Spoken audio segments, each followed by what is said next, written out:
पूरी पथरीली जमीन। इसे देखकर ऐसा लगता है कि साला फावड़ा टूट जाएगा, पर ये जमीन नहीं खुदने वाली। आराम ऐसे पहाड़ों के बीच में करने को मिले तो उसका मजा ही अलग है।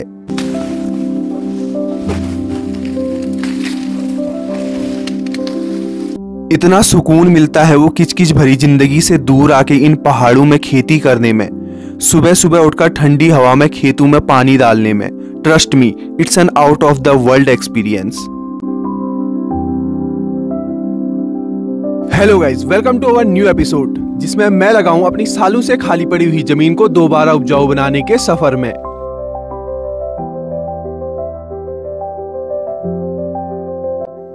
तो इन पहाड़ों में वापस लौटकर अभी तक न जाने कितने सारे खेतों को मैं दोबारा उपजाऊ बना चुका हूं, और अभी बहुत सारे खेतों में काम करना बाकी है, और जल्द ही इन सारे खाली पड़े हुए खेतों को एकदम मस्त बना देंगे, क्योंकि अब मेरी मदद करने आ चुका है मेरा एक और साथी।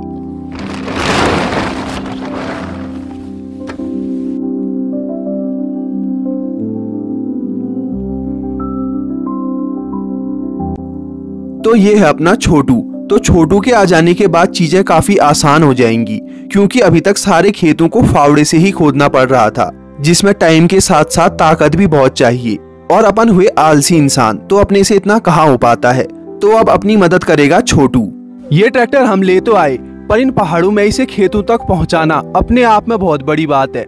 इतने छोटे छोटे और पथरीले रास्ते हैं यहाँ, अगर थोड़ा सा बैलेंस बिगड़ा तो ट्रैक्टर के साथ साथ आप भी खाई में। तो भाई, जो ये पहाड़ दिखने में इतने खूबसूरत होते हैं, यहाँ चैलेंजेस भी उतने ही ज्यादा होते हैं, पर कोई बात नहीं, इसी में तो असली मजा है। चैलेंजेस होने भी चाहिए, तभी तो चीजें इंटरेस्टिंग बनती हैं। चलो बहुत हो गई बातचीत, अब करते हैं कुछ काम।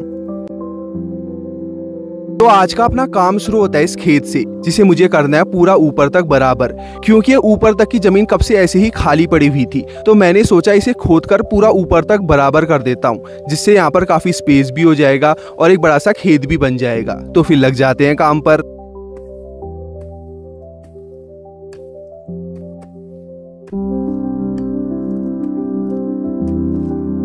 इसे खोदना तो मैंने काफी पहले स्टार्ट कर दिया था, पर अभी तक इतना ही खोद पाया, क्योंकि इसे खोदना काफी मुश्किल है, क्योंकि यह है पूरी पथरीली जमीन। इसे देखकर ऐसा लगता है कि साला फावड़ा टूट जाएगा, पर ये जमीन नहीं खुदने वाली।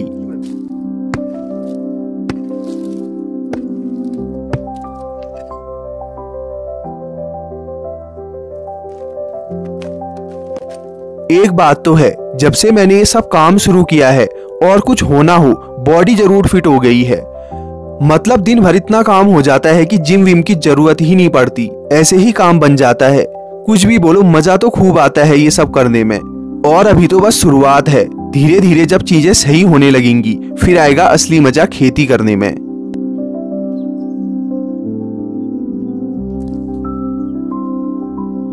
चलो ये तो हो गया एक काम, इसे बस आज के लिए इतना ही खोद रहा हूँ, क्योंकि भाई हालत खराब हो गई है, तो इससे ज्यादा खोदना मेरे बस की बात नहीं है। तो अब करते हैं थोड़ा आराम, फिर करेंगे अपना अगला काम, क्योंकि आराम भी जरूरी है, और अगर आराम ऐसे पहाड़ों के बीच में करने को मिले तो उसका मजा ही अलग है। चलो बहुत हो गया आराम, अब करते हैं कुछ काम। तो आज का अपना अगला काम है कि इस पेड़ में ये जितने भी नींबू लगे हुए हैं, इनको तोड़ना। तो फिर लग जाते हैं काम पर।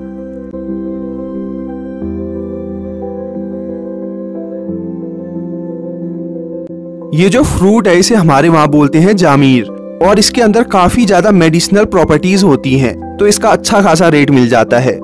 तो चलो लगभग सारे पेड़ के फल तो मैंने तोड़ ही दिए हैं, अब इनको जमा करके रख देते हैं, और कुछ दिनों बाद निकालेंगे इसका रस। तो ये देखो, इस पेड़ से कितने सारे जामीर निकले। चलो ये तो हो गई बात काम की, अब बनाते हैं कुछ भोजन पानी, क्योंकि काम के साथ साथ पेट पूजा भी जरूरी है।